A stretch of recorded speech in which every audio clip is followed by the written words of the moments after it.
While something like the Holocaust isn't exactly unprecedented in history, with mass genocide popping up an unnerving number of times the world over throughout humans humaning, perhaps no other instance of this has shocked the modern world more than the Nazis systematically murdering somewhere in the ballpark of 5 or 6 million Jewish people, along with another 5 or 6 million people of other backgrounds, such as the lesser talked about Romani genocide. In this one, the Nazis murdered upwards of 1 million Romani, which was about half the entire Romani population of Europe at the time. That any civilized people could allow something like this to go on seems unthinkable to our modern selves. So the question becomes, how much did the general public actually know about what was going on at the time it was happening?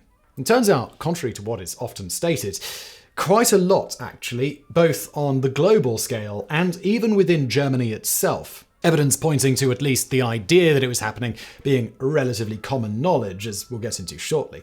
But also, paradoxically, by accounts from many people directly after the war, they didn't really know at all. So, well, which is true. To really get to the bottom of this, we must discuss events leading up to the Holocaust and how much of these the German people and wider world knew about. To begin with, when Hitler and his cohorts first came to power in 1933, some of the first things that they did were to suspend the civil liberties of the German people, such as now allowing imprisonment of citizens without trial.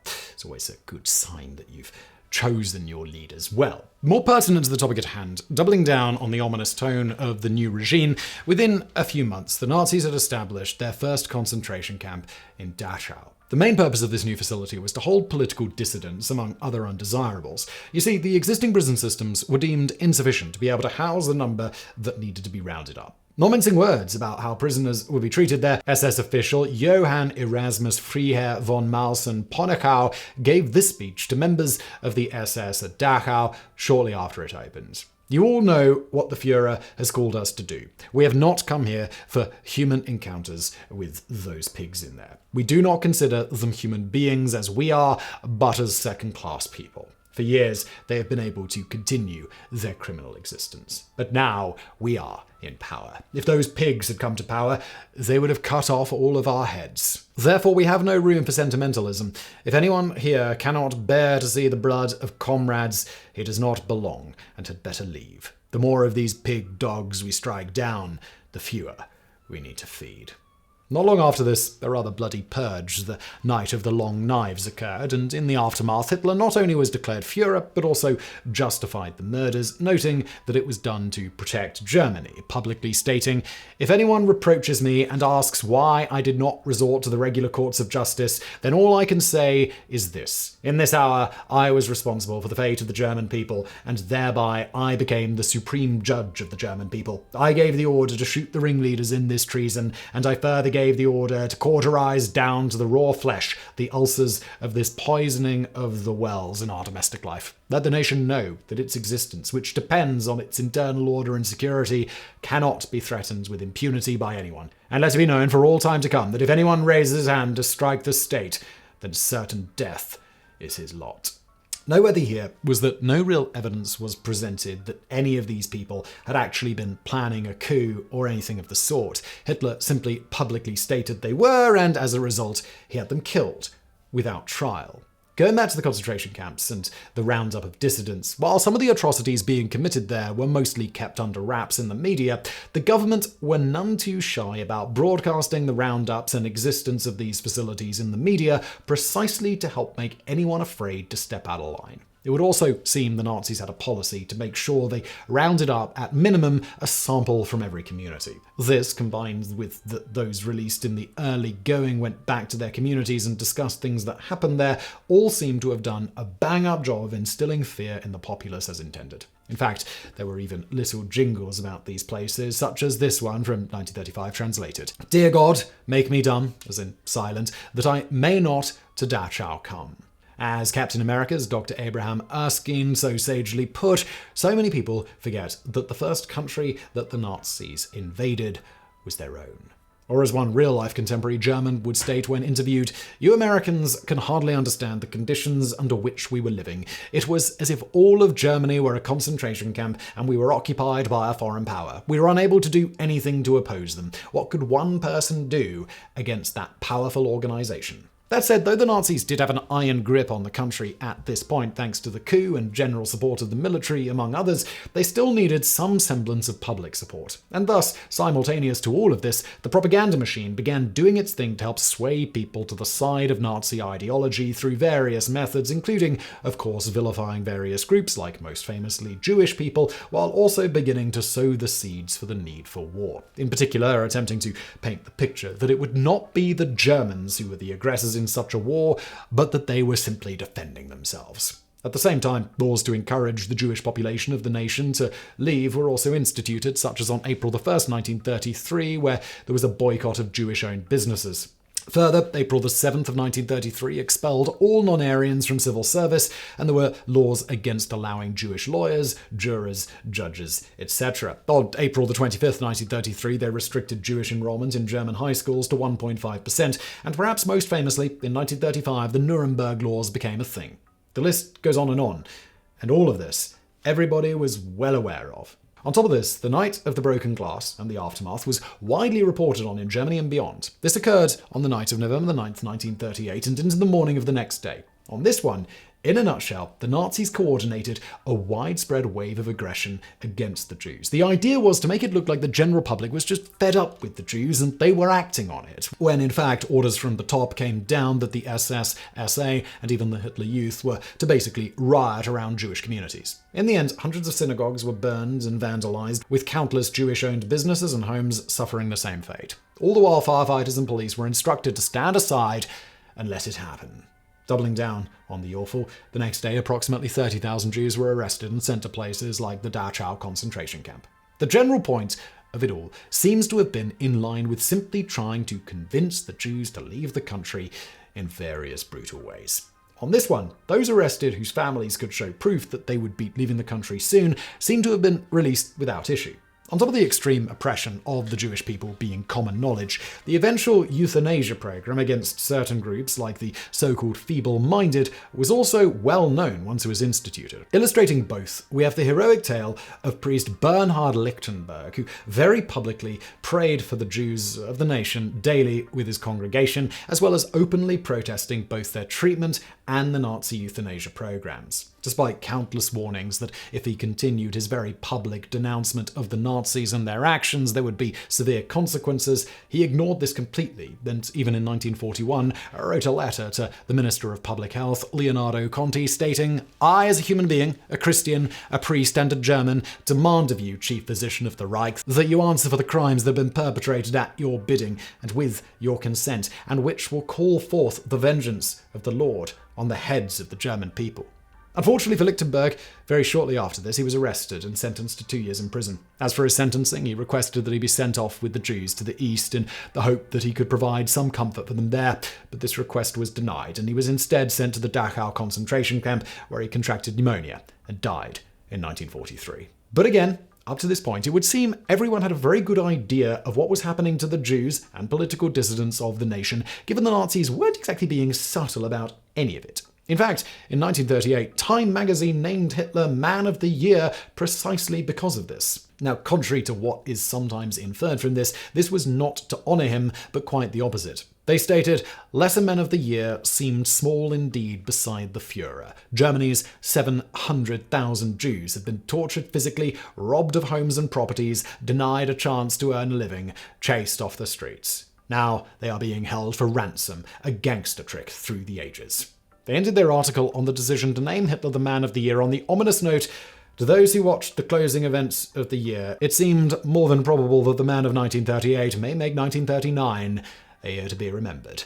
Time certainly nailed that one. Again, it's important to emphasize here that while there were certainly a lot of brutal and unjust deaths happening up to this point, along with all the other injustices, the overall plan with regards to the Jews seems to have been to run them out of any German-occupied nation. Unfortunately for the Jewish people, despite everyone pretty much being well aware of this, not just Germans, but the world on the whole seemed to be bothered to do very little about this. And as we'll get into shortly, even when the opportunity was there to help in the way the Nazis wanted as well, namely sending the Jews off to other countries, quite literally almost every nation the world over collectively said, "Yeah, no thanks," even knowing what was going on in Germany at the time. Although perhaps this shouldn't be so much of a surprise, given that even today this collective not my problem attitude with regards to accepting persecuted refugees from troubled nations is still very much a relatively common thing the world over. But as for this specific case, not helping the matter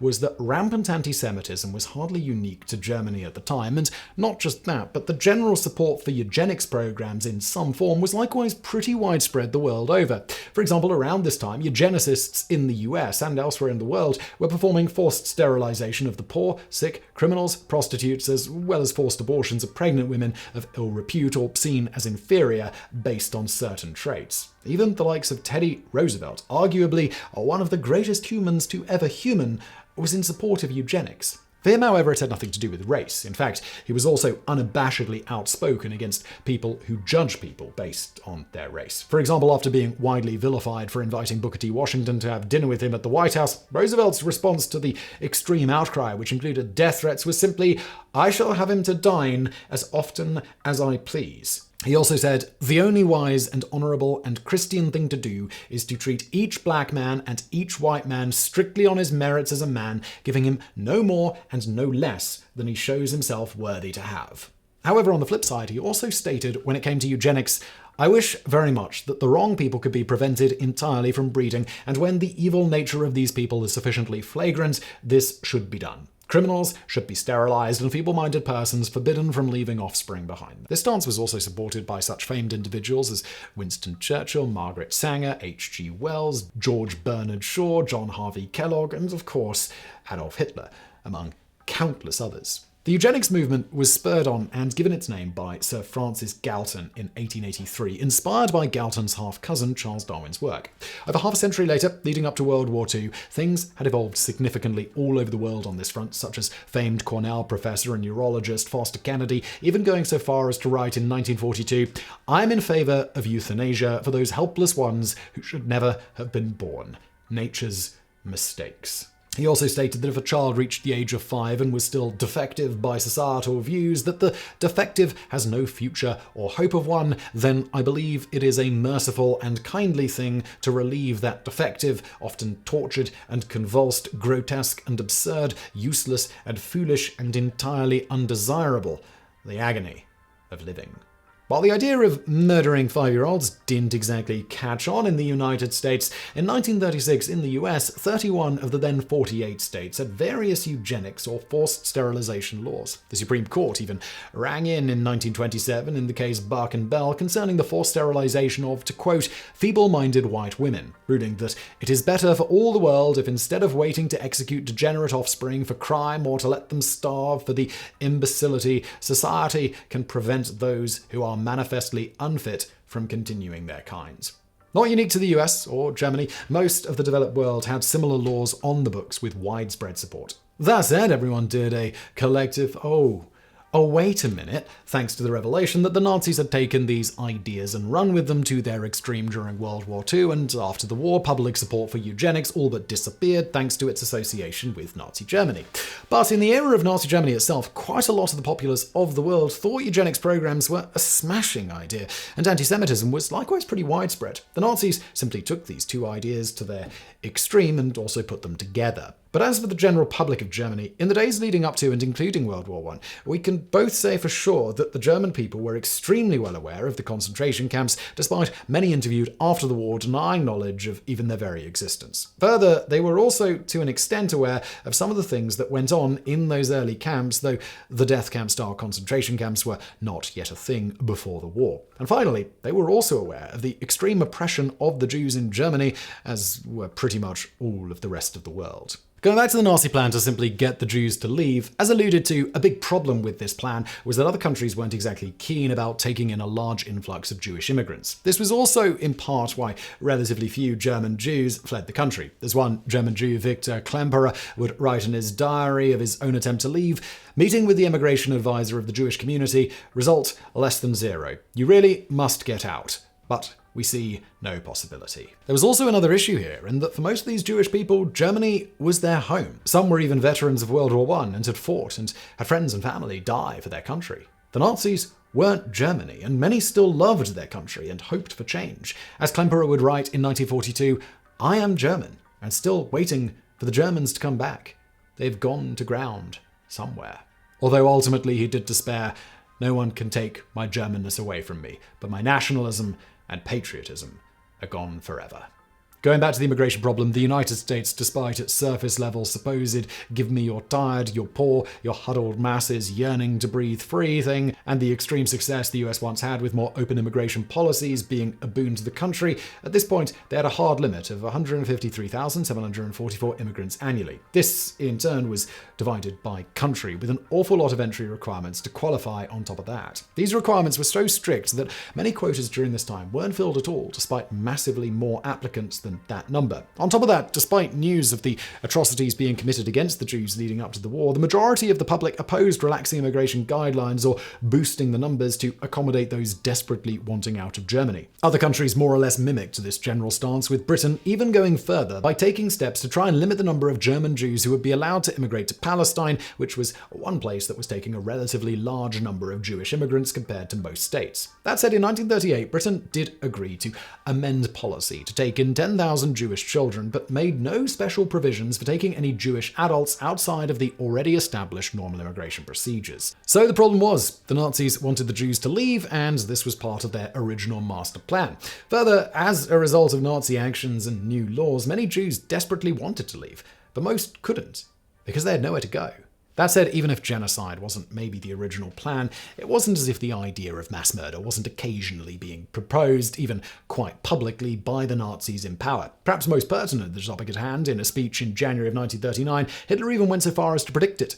Today, I will once more be a prophet. If the international Jewish financiers in and outside Europe should succeed in plunging the nations once more into a world war, then the result will not be the Bolshevization of the earth, and thus the victory of Jewry, but the annihilation of the Jewish race in Europe. Apparently, the Nazis being the ones to cause a Second World War wasn't a problem, though we guess it should also be pointed out here that this was not the only time Hitler very publicly telegraphed his prediction of the Holocaust should another world war break out.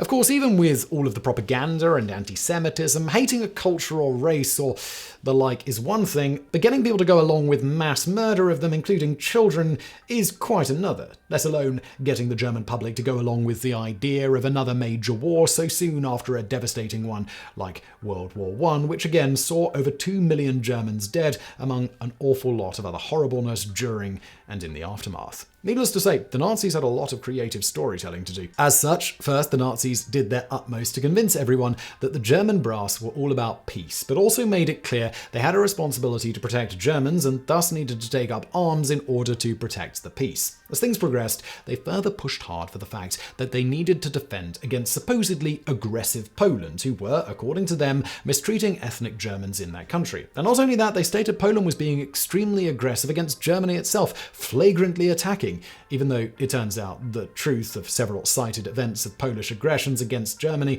were actually Nazi SS dressed as Polish soldiers. Perhaps the most famous of these attacks was on a German radio station the day before Hitler announced Germany would now retaliate because of these attacks, all as a defensive action. Once Germany actually invaded Poland, the German press were also instructed to not reference this as a war, nor even Germany invading Poland, but rather simply Germany repelling Polish attacks. They were further trying to ensure that it would be other nations, like Britain and France, who would be the ones to declare war first against Germany, which they did a couple of days later, and thus, once again, Germany was simply defending itself against other nations declaring war against them. As a discussion for the comments below, up to this point, would the Nazis and Hitler have been more or less able to get away with convincing Germans of all of this if they'd had the internet? On the one hand, more than ever, we all have access to hard and provable data. On the other hand, the spread of misinformation is perhaps greater than ever. Let us know your thoughts. In any event, directly after Germany invaded Poland, the Nazi propaganda machine further inflamed the German people, citing nearly 60,000 ethnic Germans supposedly slaughtered by the Polish directly after. In truth, there was a mass slaughter of ethnic Germans in the country in response to the invasion, but the number was about 10 times smaller than the German media reported. Speaking of mass murder, while countless thousands of Jews were murdered either directly or via maltreatment prior to the more concerted implementation of the final solution, this more systematic mass murder didn't begin until around 1941, when decisions were likewise being made with regards to war with the Soviet Union, as we'll get to shortly. That said, when Poland was invaded, the Germans did round up thousands of Jewish Poles, along with a pretty amazingly large number of other Poles, and summarily shot them and threw them into mass graves. Around the same time, now finally having a place to put the rest of the Jews, they began deporting them to the newly invaded country and elsewhere as the Nazis spread across Europe. As to what the general public thought about these deportations, it was generally stated that the mass roundup of the Jewish people would simply see them resettled and used for labor purposes. As anti-Semitism was at its zenith, few seem to have had a huge problem with this. Although it should be noted again that publicly speaking out against all of this wasn't exactly a great way to make it so you didn't join them, so that no doubt also contributed to the lack of outcry. Of course, the Nazi brass were aware that the Labour Front story had some plot holes in it. You see, they were also unabashedly rounding up elderly and disabled Jews who were unlikely to be very helpful towards these ends. To get around the logical problem, the propaganda machine spun a tale that those unable to work, like the elderly, were being sent to residential communities where they would live out their days in peace. Once it was established in 1941, the brass publicising the existence of the Theresienstadt ghetto, which did, in fact, house a lot of elderly Jews, but conditions were intentionally made so bad that the populace would be sure to not take too long dying. In fact, over 30,000 of its residents are known to have died there, despite it not technically being a death camp. On top of that, what they didn't mention was that Theresienstadt eventually also served as a way station of sorts to the death camps. Speaking of Theresienstadt and the propaganda machine, in 1944, after hundreds of Danish Jews were deported there the year before, the Danish Red Cross and the International Red Cross were successfully able to convince the Nazis that they should be allowed to come inspect the ghetto to ensure its people were actually being treated well, contrary to what the world press were reporting concerning mass extermination and countless crimes against humanity at this point. Wanting to put their money where their mouths were, the SS finally agreed to such an inspection several months after the request was made, so they had a chance to pretty up the place first. As such, before allowing such an inspection, the Nazis accelerated the deportation of Jews stashed in Theresienstadt, sending thousands off to their deaths to reduce the population density. As for the remaining populace, they were put to work renovating everything, planting gardens, repainting homes, etc. If you look at pictures from the results of all of this, the place does appear to be quite nice, and the populace that were chosen to remain for the inspection looked healthy. Of course, once the Red Cross completed their inspections, normal operations resumed. That said, to further take advantage of the apparent great conditions there, around the time of the Red Cross visit, the SS themselves made a documentary of sorts of the beautified place, including showing residents of the ghetto attending concerts, playing sports, working in their gardens, and otherwise just having a gay old time. Of course, what they failed to mention was that in order to get this footage, beyond of course the aforementioned beautifying of the place, they also had to coerce the populace into playing their roles, using everything from threats to food to get them to cooperate. That said, the problem with the video they made here was that the life of those in the ghetto was in many ways depicted as superior to that of many of the general populace back in Germany at the time. Naturally, from this, when the SS finally completed the film, they decided not to show it to anyone, it's thought because of this reason. This is not unlike a rather funny mix-up during the Cold War, in which Stalin allowed the Grapes of Wrath under the alternate name The Road to Wrath to be viewed by the Soviet populace to depict how bad things could get under capitalism. Except the whole thing kind of backfired in that the film depicts incredibly impoverished Americans are still able to afford cars, something many in the Soviet Union just didn't have, and thus the film was quickly pulled and subsequently banned. Going back to the ghettos and trying to paint a rosier picture, another thing the Nazis did tell people from looking too closely was to spread about the idea that the Jews were all disease-ridden. They even went so far as to post quarantine signs at the entrances of ghettos, which simultaneously helped keep people away, while also explaining all of the bodies. There was just widespread disease inside, which, to be fair, thanks to the abhorrent conditions, sometimes was actually a self-fulfilling prophecy. But we're getting ahead of ourselves. Going back to shortly after the invasion of Poland and other countries soon after, while again there certainly were an awful lot of deaths and atrocities happening, the concerted effort to systematically annihilate the Jews and various others as a central policy still wasn't yet a thing.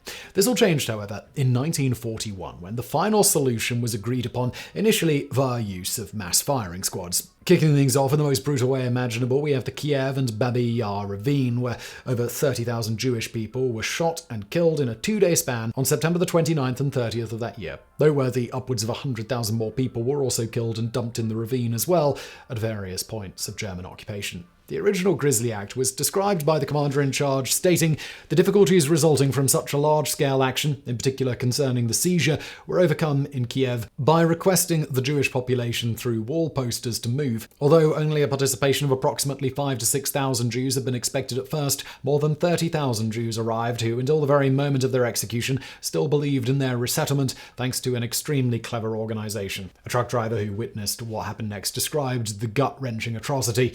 I watched what happened when the Jews, men, women, and children arrived. They led them past a number of different places where, one after the other, they had to give up their luggage, then their coats, shoes, and overgarments, and also underwear. They also had to leave their valuables in a designated place. There was a special pile for each article of clothing.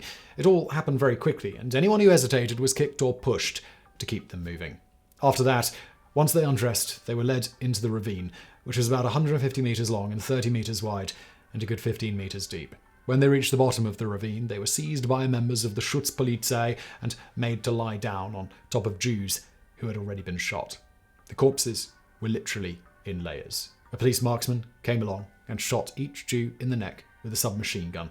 I saw these marksmen stand on layers of corpses and shoot one after the other. The marksman would walk across the bodies of the executed Jews to the next Jew, who had meanwhile lain down and shot him. Of the well over 30,000 Jews that were victims of this insanity, only 29 survived. One such, Dina Pronicheva, stated she jumped onto the bodies before being shot, then played dead while the Nazis shot at those still alive around her. Once nightfall came, they had covered many of the bodies with dirt, but there were still SS walking around shooting anyone they found alive.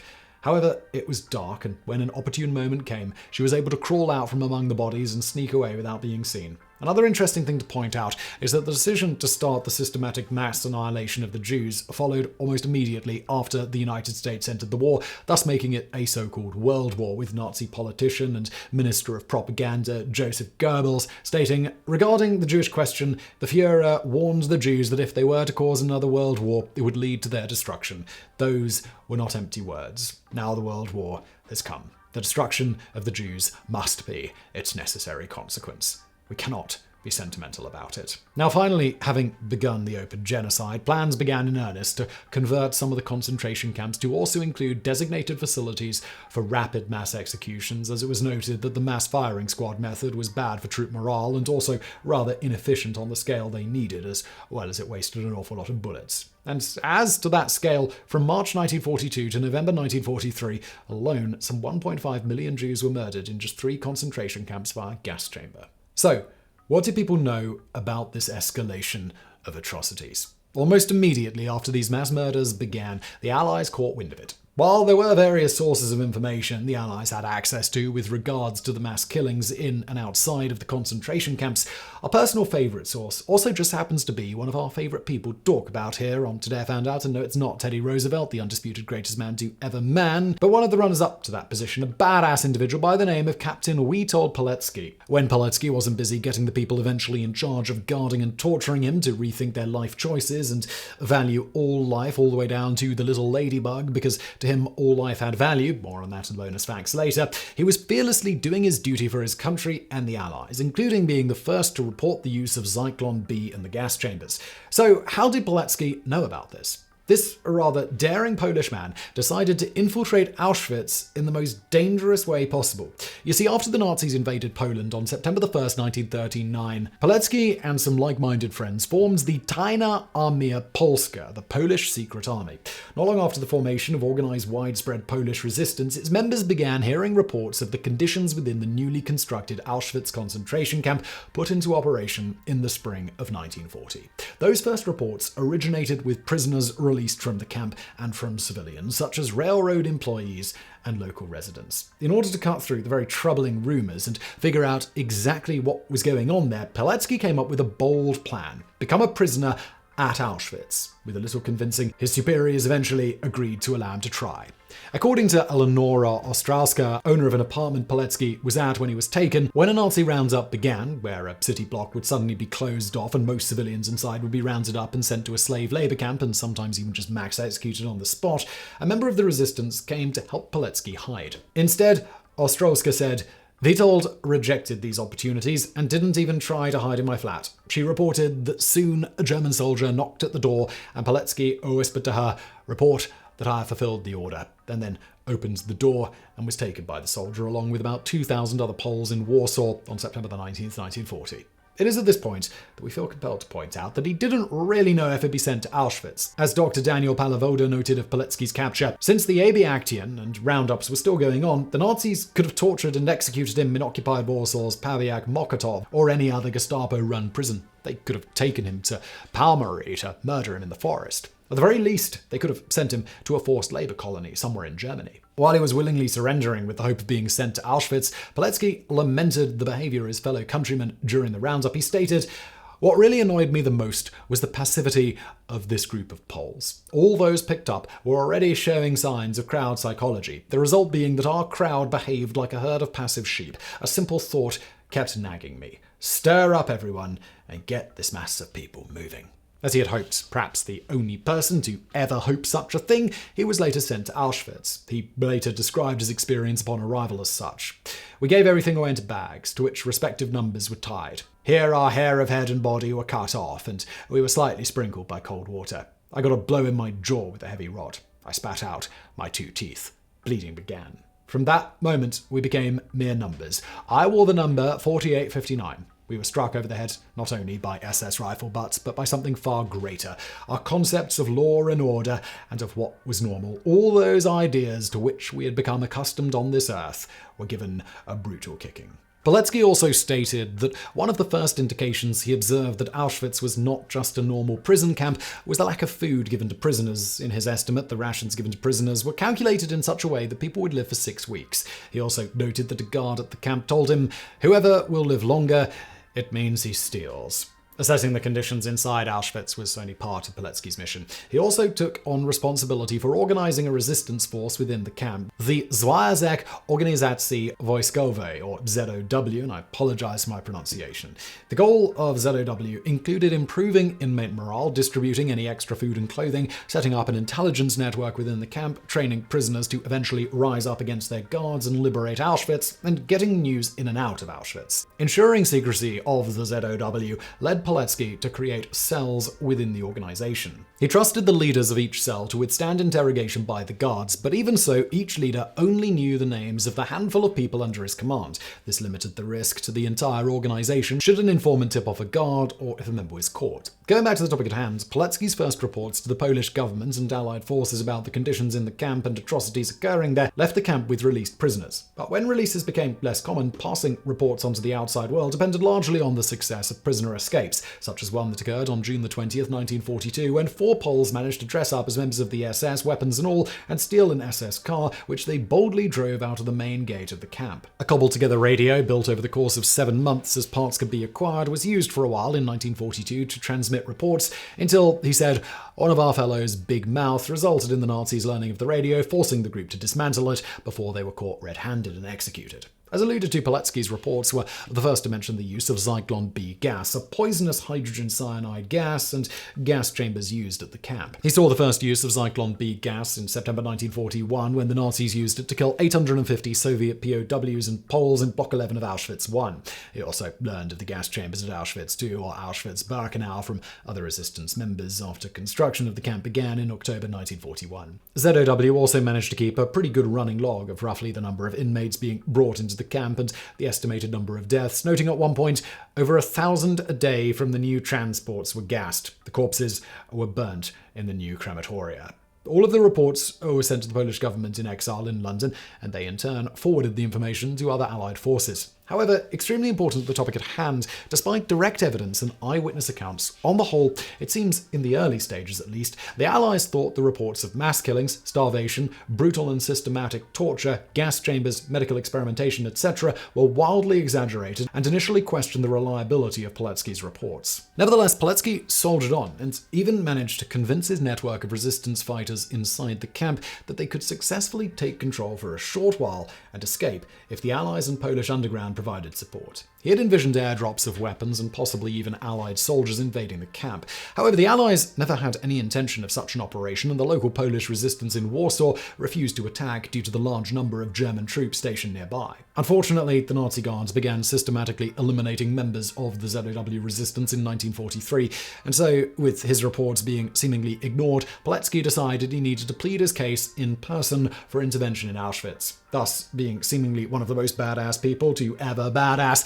he simply resolved to leave the camp. And so it was that in April of 1943, he handed over leadership of ZOW to his top deputies and looked for his opportunity to escape. It came when he and 2 others were assigned the night shift at a bakery which was located outside the camp's perimeter fence. At an opportune moment on the night of the 26th, they managed to overpower a guard and cut the phone lines. The 3 men then made a run for it out of the back of the bakery.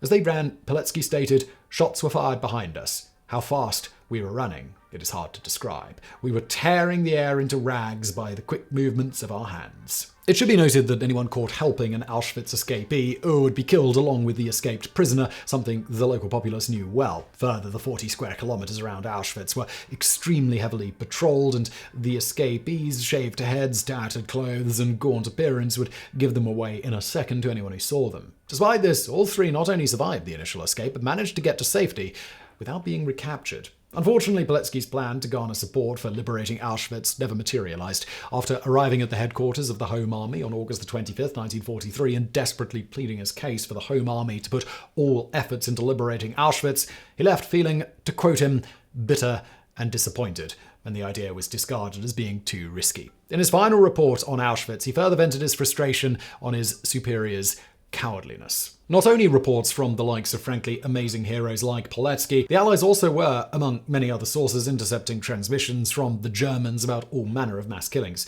Churchill summed up the gathered intelligence in a live broadcast in 1941, quote, "As Hitler's armies advance, whole districts are being exterminated. Scores of thousands, literally scores of thousands of executions in cold blood are being perpetrated by the German police troops. Since the Mongol invasions of Europe in the 16th century, there has never been methodical, merciless butchery on such a scale or approaching such a scale. And this is but the beginning. Famine and pestilence have yet to follow in the bloody ruts of Hitler's tanks. We are in the presence of a crime without a name."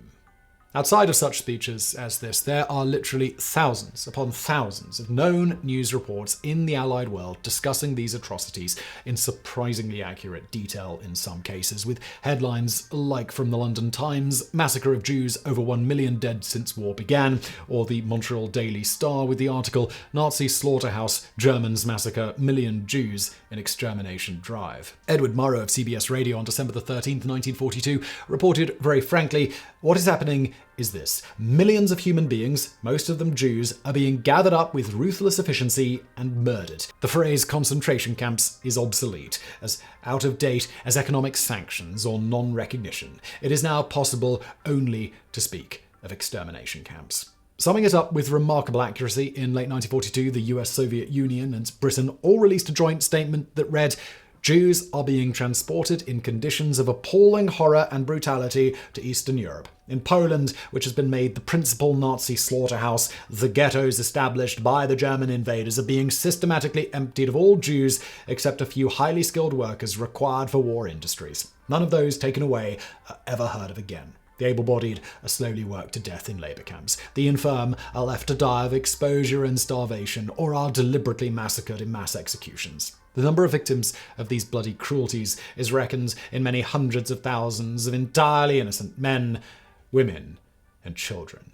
Needless to say, the Allied world was well aware of what was happening. That said, it should be noted that World War I propaganda reports by Allied brass included an awful lot of atrocities that turned out to be exaggerated or not true at all after the fact, so people, even in Allied lands, were initially skeptical despite the evidence and reports that were presented. Going back to Germany, the tightly controlled German media were unsurprisingly prevented from discussing the various massacres so openly, with the Nazi Party themselves largely both denying all of this, and with regards to the Jews, denying the poor living conditions within ghettos and concentration camps as previously noted.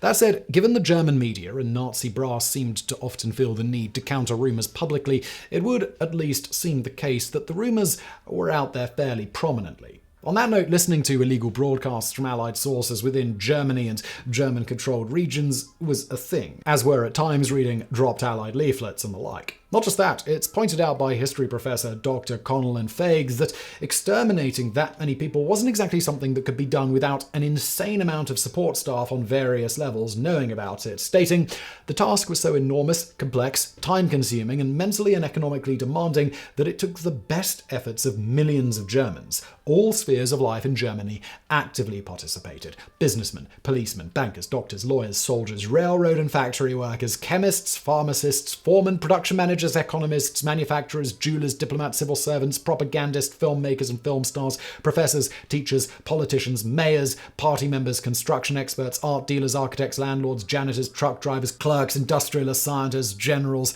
and even shopkeepers. All were essentially cogs in the machinery that accomplished the final solution." Going back to illegal broadcasts, as the war progressed and Germany began to suffer some rather catastrophic defeats, the Nazis began to have a much more difficult time satisfactorily explaining away events to favour Germany. And, for example, after the Germans were trounced in Stalingrad in February 1943, the dissonance between official news stories and what was being reported by the German media seemed to result in more and more Germans beginning to reject the state propaganda and turn to foreign radio broadcasts instead in order to learn what was really going on. Foreign broadcasts, again, that were quite openly discussing the countless atrocities. That said, as was happening to an extent in Allied lands, even among those among the German populace who were listening to the broadcast and otherwise heard the seemingly pretty rampant rumours about all of this, there seems to have been a great deal of skepticism. After all, it's not like the German people were stupid when it came to their own government's propaganda machine. It would seem many were well aware that they were being fed lies on a number of fronts from the Nazis. So it was,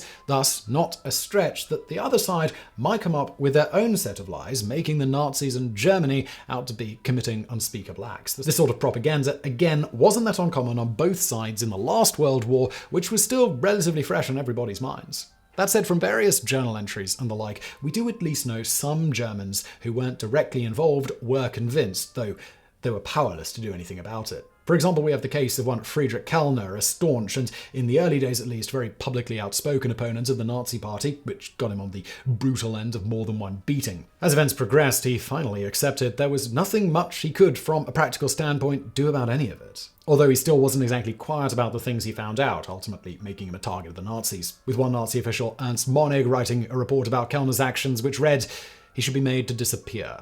Nevertheless, Kellner was not killed, and instead wrote, "I could not fight the Nazis in the present, as they had the power to still my voice, so I decided to fight them in the future." Thus, he took to doing his best to document the Nazi atrocities and methods of getting the public to support them or otherwise allow things to happen. The summation of his work was in the form of his journal titled My Opposition.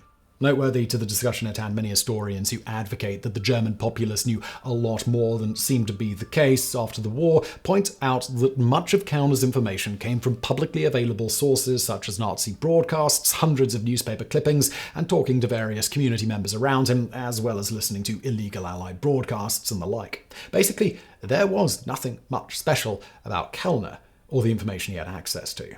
On this note, Kellner had some rather harsh words for his fellow Germans, stating, "There is no punishment that would be hard enough to be applied to these Nazi beasts. Of course, when the retribution comes, the innocent will have to suffer along with them. But because 99% of the German population is guilty, directly or indirectly, for the present situation, we can only say that those who travel together will hang together." Of the atrocities committed he was aware of, these included the so-called mercy killings of various Germans, as well as countless mass murders against civilians, both domestically and abroad in occupied territories. For example, he documented the execution of about 100 French civilians in retaliation for 2 German officers being killed, stating, "To let people who are completely innocent suffer for the deeds of another is reminiscent of the horrific deeds of wild beasts in times long ago." As for the slaughter of Jews, he states, among other evidence he collected, a soldier on leave here said he personally witnessed a terrible atrocity in the occupied part of Poland. He watched as naked Jewish men and women were placed in front of a long, deep ditch, and upon the order of the SS, were shot by Ukrainians in the back of their heads, and they fell into the ditch. Then the ditch was filled in as screams kept coming from it. He also elaborates, "This cruel, despicable, and sadistic treatment against the Jews that has lasted now several years, with its final goal of extermination, is the biggest stain on the honour of Germany. They will never be able to erase these crimes. Noteworthy here is that he was already documenting these atrocities in 1941 before the more mass implementation of the so-called final solution. To help spread the word beyond openly discussing these things with those around, he would also rather bravely do things like gathering dropped Allied leaflets and placing them around his town so the maximum number of people would be exposed to them. His grandson, English professor Robert Scott Kellner, would state of his grandfather's work, Friedrich knew that people like the Nazis would never lose their thirst for power and absolute rule. The last of the Holocaust survivors will soon depart, but his voice will remain. A voice to check revisionist historians and Holocaust deniers with an irrefutable account. An account not by a Nazi or a victim of the Nazis, but by an average German citizen. That said, while he was more or less an average German citizen, he was one who actively sought information about what the Nazis were up to from any source that he could find, piecing together everything from there to try and discern the truth. So what about everyone else? Again, historians are in disagreement as to the extent of the wider public's knowledge about what was going on. This is despite countless surviving journals showing that at least some people were very aware or at least suspected what was going on, not to mention the innumerable number of people directly involved on some level and their relations. Not to mention, again, people seeming to have had at least some level of access to the needed information.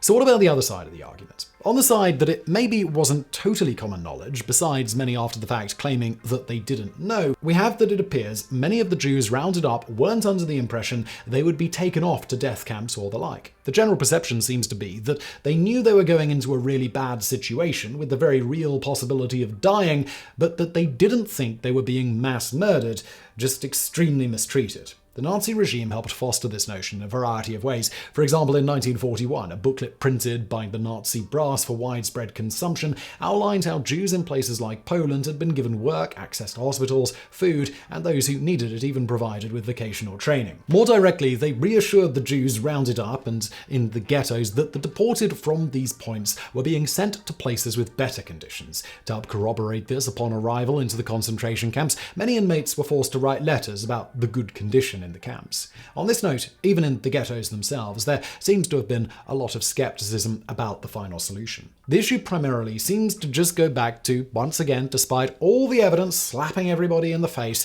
many just refused to believe their fellow human beings could actually be doing this, and it wasn't just some sort of propaganda campaign from the other side. As one of the leaders of the Jewish resistance in Warsaw, Yitzhak Zuckerman, noted, common sense could not understand that it was possible to exterminate tens and hundreds of thousands of Jews. Of course, as Allied troops began liberating countries and their concentration camps as they marched toward Germany, things eventually changed. But before it did, the Allied soldiers almost universally would later write of their exasperation at the apparent widespread accounts from Germans themselves that they had been totally ignorant of any of these atrocities. For example, William Ward of the 232nd Infantry stated, all of the locals were adamant that they were nicht Nazi and didn't have any idea what had taken place at the concentration camp. Another by the name of Arthur Johnson stated, all these people who claimed they didn't know anything about it, and they were just 10 or 15 miles from Weimar, Buchenwald concentration camp.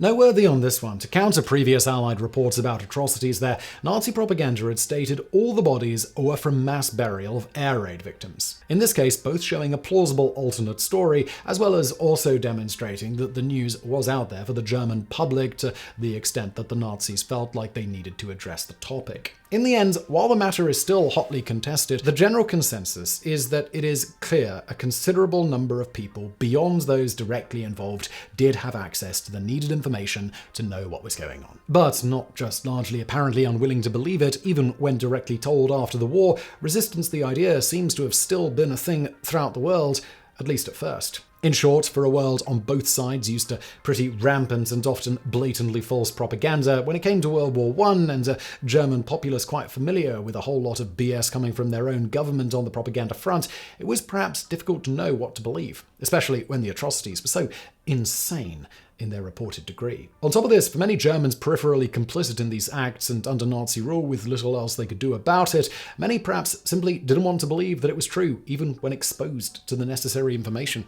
As one contemporary German housewife noted, Of course, there were rumours about the camps, but no one believed them. We thought that the prisoners might be working hard, that they might not be getting plenty of good food, and we even imagined some beatings or making the prisoners shout in chorus, Heil Hitler. Of course, once direct evidence in the form of pictures and videos and survivor accounts and the like flooded the newsways the world over, skeptics throughout the world, for the most part, finally came to accept the truth. As a result of this, and how harsh the Nazis had been against their own people after they came to power, after the war a relatively unique thing happened in Germany that you don't often see in the history books. A defeated people really didn't see themselves that way, nor their former enemy as their enemy. Rather, the general public, and the way the history books largely write about it in Germany, saw the Allies as also having liberated Germany from the Nazis. In fact, in Germany, the major destruction in the country and the high cost of human lives during the war is not generally attributed to the Allies' actions, but rather to the Nazi regime itself. Thus, somewhat unique in history, the opposing forces who were victorious are not generally seen in a negative light by those they defeated. Far from it. On that note, the occupation of the German cities by the Allied army is characterized as liberation, Befreiung, despite, of course, that the Allied soldiers at the time didn't seemingly view the race to Berlin as a race to free Berlin. Fast forwarding to today and how World War II is taught in German schools, we've actually covered that in full in another video. But briefly, a major emphasis in the German education system is placed on studying the build-up to the Nazis and their actions after they came to power, with the students confronted with the crushing effects of totalitarian regimes, racial ideologies, and where these can lead. In addition to photo and video documentaries, most schools organise mandatory school trips to Holocaust memorials, usually former concentration camps. With all this emphasis towards the end of making sure nothing like that ever happens again in Germany and beyond. In contrast, the details of the fields of war are often underplayed in German schools. A possible reason for this is that showing maps of expanding German territory during the first 2 years of the war and discussing their winning battles might cause encouragement of nationalistic pride, which seems counterproductive to many given the points that the educators are trying to teach.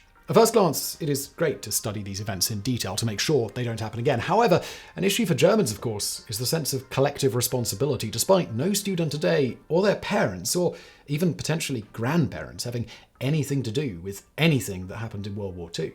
We see this not just in the case of Germany and World War II, but often in other atrocities of the past the world over, with blame sometimes being assigned to people living today, occasionally many generations away from anyone who had anything to do with it. How much weight does the idea of original sin have? How is a person born in the 2000s responsible for the Nazi atrocities? It is still heavily frowned upon to display the modern-day German flag, despite officially and explicitly not being a Nazi symbol in most contexts other than international football matches. On a similar note, a nationalistic display such as pledging allegiance to the flag during class every morning would have the worst possible connotations in Germany, despite being commonplace in the United States. Furthermore, there's a high percentage of the population with immigrant heritage. As you might expect from all this, there is some concern that the German school systems today might be going too far with the seeming obsession with the Nazis and all the mistakes that were made, instead of spending more time on broader history, as is more typical in other nations. Whatever one's own opinion on that, as an interesting little side note, the German denazification process was considered such a success that decades later, Americans sought to apply a similar methodology after occupying Iraq. Unsurprisingly, that wasn't exactly successful. Bonus fact.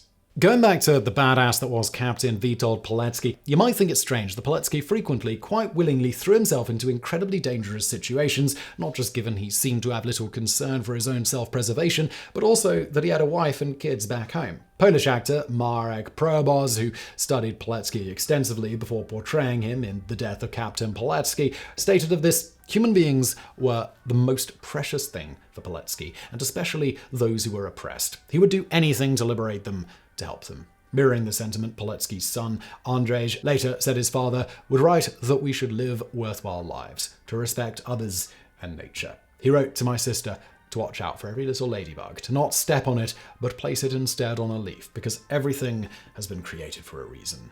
Love nature. He instructed us like this in his letters. As alluded to, it wasn't just his children he taught to respect life at all levels. You see, unfortunately for Pilecki, he was ultimately arrested and executed by the Soviets in 1948, bizarrely under false charges of supposedly having been a German collaborator during the war. Note here, his actual crimes were gathering things like documented proof that the voting results of the People's Referendum of 1946 were heavily falsified by the communists, among other acts that made him an extremely undesirable citizen under Soviet rule. However, 2 years after his execution, at a time when his family was struggling because of it, a man approached Pilecki's teenage son and stated, "I was in prison as a guard with your father. I want to help you because your father was a saint. Under his influence, I changed my life. I do not harm anyone anymore."